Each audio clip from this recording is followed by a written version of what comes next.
Hello and welcome to the 50th episode of Review.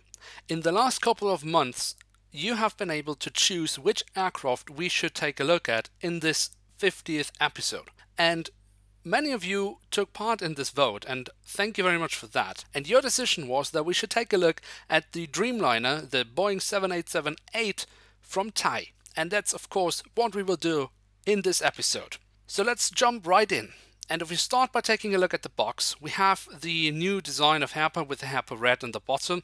We can already have a glimpse of the aircraft, and we of course also have the Thai branding. Now if we turn the box around, on the back side we can see this very beautiful rendition of the aircraft itself. We also have the original dimensions, and in the new layout also the Thai branding once again on the back side. So let's look inside.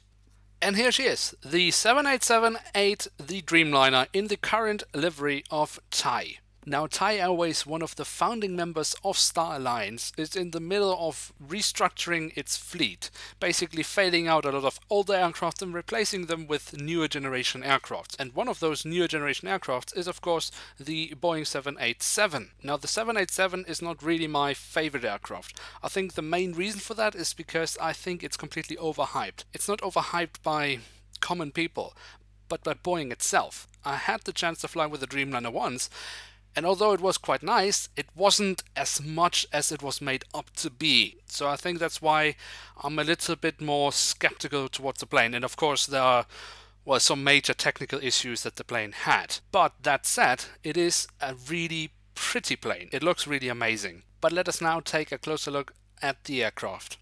And as always, we start with the tail section, and here we have of course on the vertical stabilizer the beautiful Thai branding, and also on top of that we have the Thai flag. Of course we also have the aircraft type specification and the full registration code.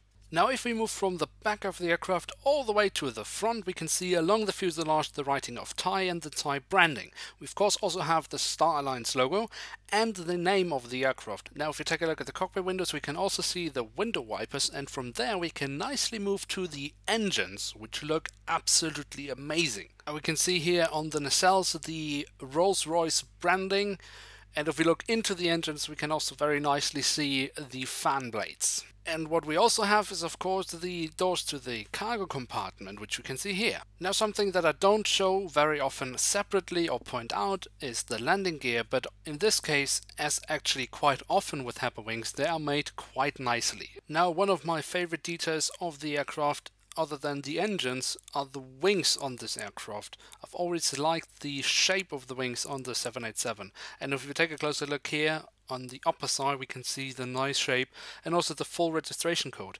And if we turn the plane around, on the back side we can see again very nice details and the full registration code once again. So all in all, a very beautiful plane with a very beautiful livery. I think it's a good combination. Now since this is the 50th episode of Review, I thought, hey, why not do a little extra at the end. So if you should decide to stick around, there's a little montage of all the aircraft we have been making a review of from the first episode all the way to the 49th. Now for me that's it. I would like to say thank you very much for watching. If you have enjoyed, feel free to leave a like, or if you're new around here, why not hit subscribe? That would be absolutely awesome. And also don't miss out on the next episode of Review, where we will take a closer look at the Fokker 70 in the new livery of KLM City Hopper. And with that I will say thank you very much for watching. See you soon, I'm checking out, and bye.